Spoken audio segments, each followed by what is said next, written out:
That makes it a little easier on my eyes, but harder for you to see moi, so let's turn it back on.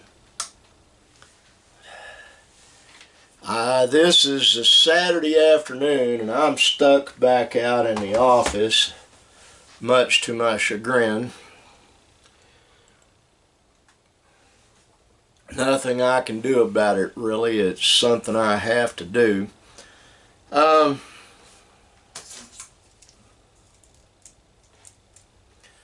of my grandkids left their little toy out in here. I've got a big one over in the corner. I guess this one you can, oh, there you go, yeah. I'm deciding which channel to put this on today. I might put it on both of them, just different title. That's probably what's going to happen.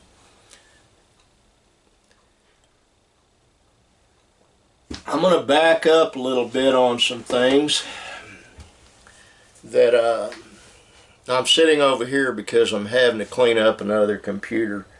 I had to send one of my computers to my tech guy in Sulphur. His name's Neil Mayo. Probably the best technician on software, hardware, anything related to computers that I've ever met. The guy's phenomenal. He really is. I made an announcement on Facebook. My daughter-in-law, Angelica, and I will be doing a podcast. And we're going to be doing it on Rumble. And it's not going to be the type of podcast most people are used to. We're going to cover things, anything and everything. And I don't know how much we'll delve into politics. I'm really not a political person. There's just a whole lot of outright lying going on right now by all parties involved in this election. It's the wildest thing politically I've seen in a long time. And I'm an old man, folks. I really am. I'm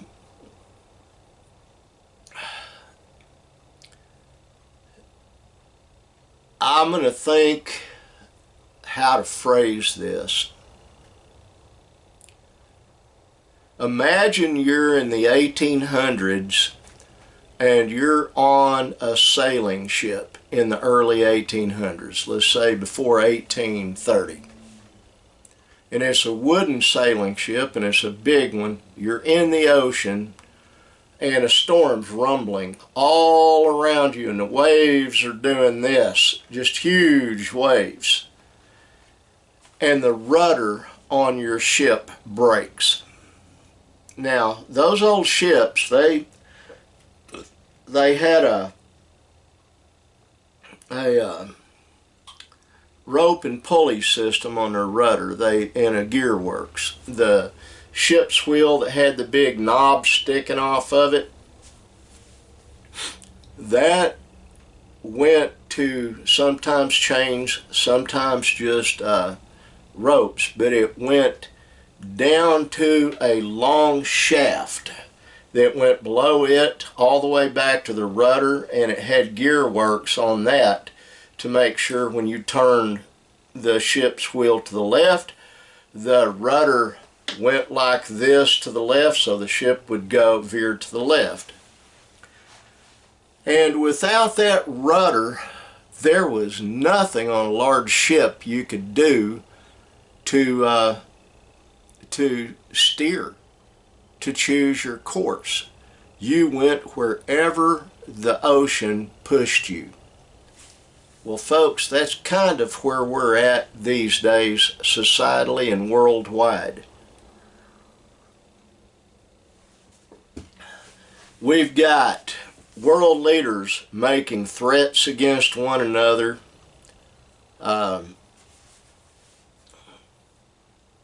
threatening nuclear war, threatening war period.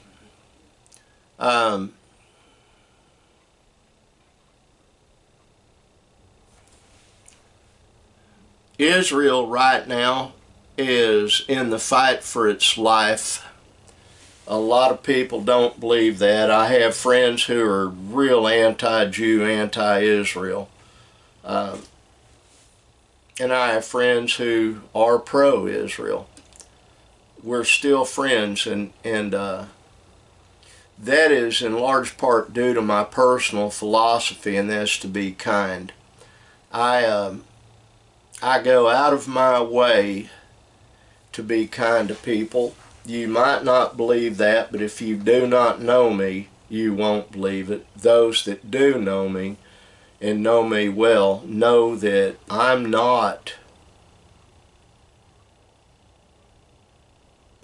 I've got the coffee in the coffee pot doing this. We just had a trimmer go through here. Just did it again. Small trimmers that I can't feel because I've got a lead posterior. That's a joke. That chime you heard of someone trying to break into my computer on my desk.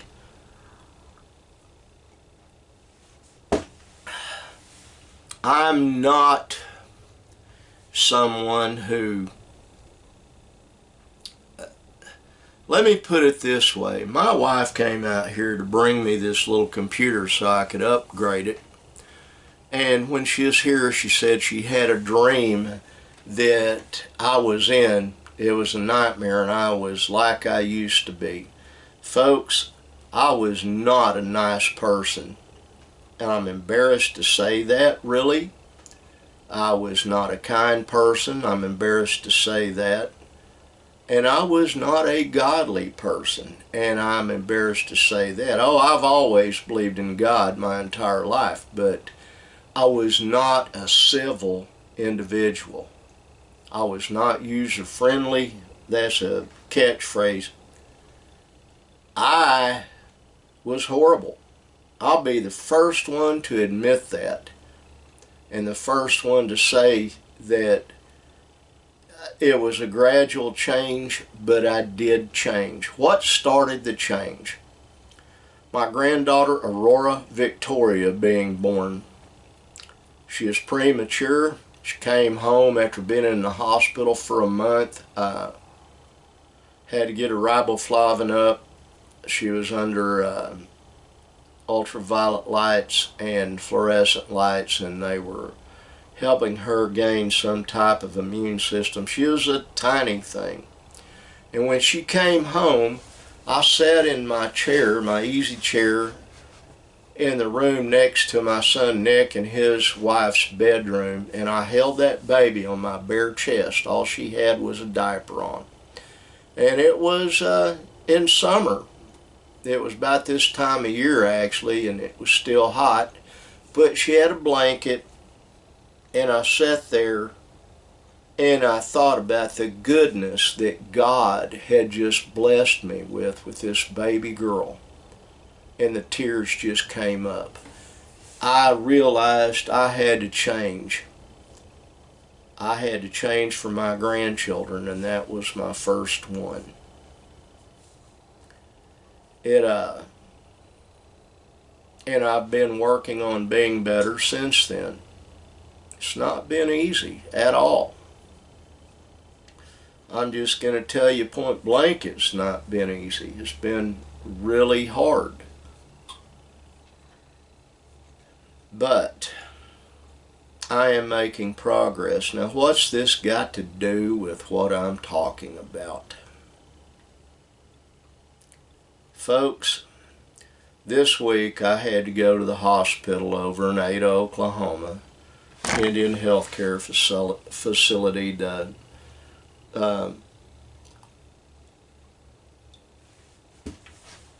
see my general practitioner and see my cardiologist. And en route over there, I had two individuals, one in a brown pickup on Chickasaw Trail, which is one of the roads intersecting between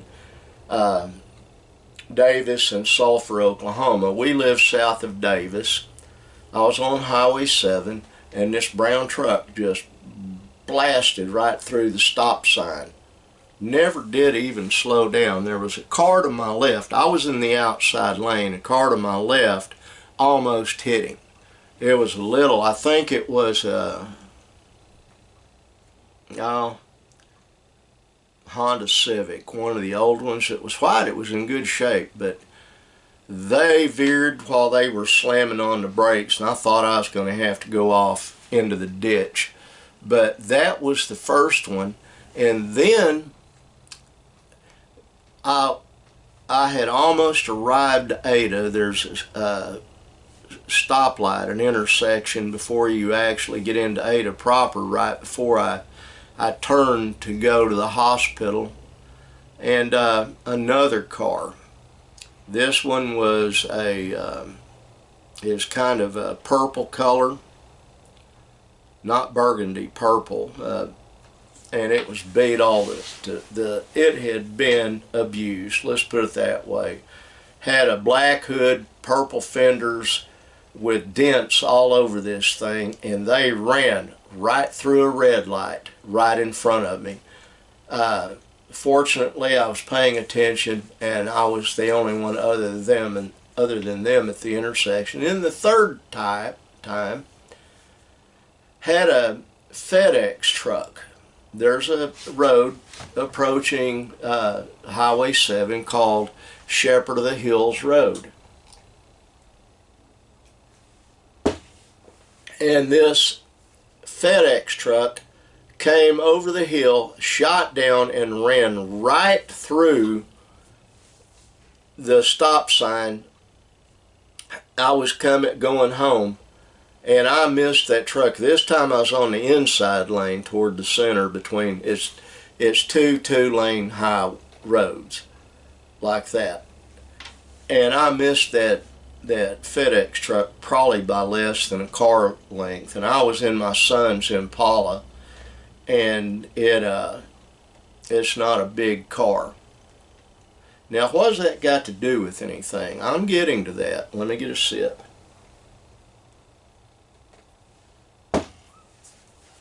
Here is the deal, and it really is the deal.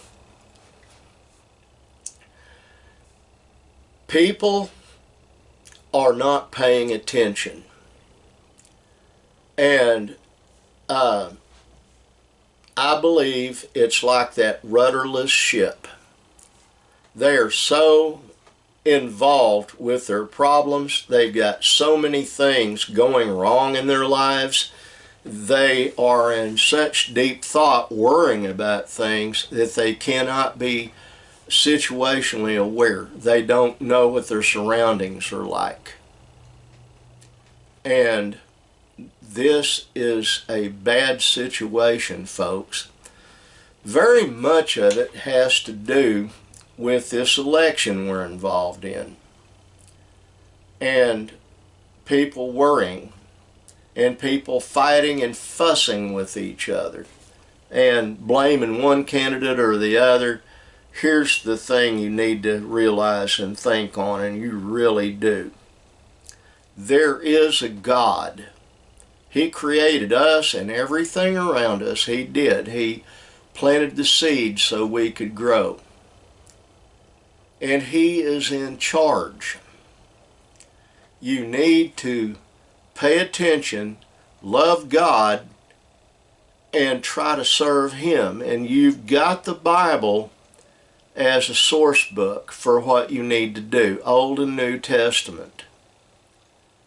It is real easy to say stop worrying. It is real hard to stop worrying. I worry. I have 4 sons, and I worry about them all day, every day. I worry about my wife, about her health. I worry about my friends that I have and how they're doing. My church friends, my just friends out in the world. I think and ponder on this, and I stay in prayer a lot. Praying is one of the few things I can still do well, and I do it well.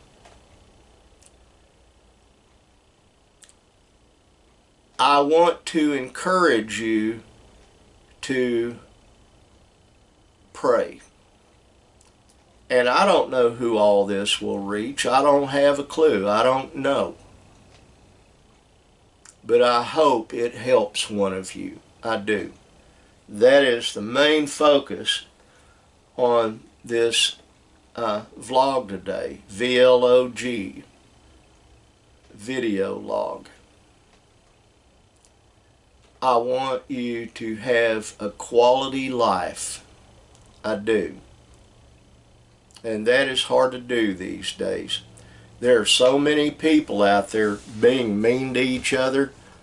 Let me get another sip.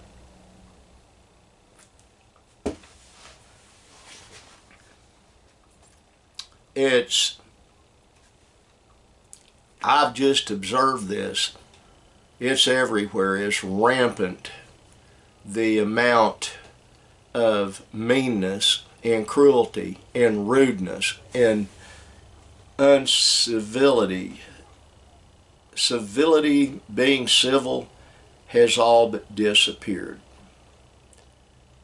Now, like I said, I don't know when it's going to be. I've got equipment coming that actually shipped back to me that was stolen from me that they never even opened the box. So it'll be here within a week. And once that equipment's here, I got to do a run through because it's been a few years, but it's still in the box. And I need to,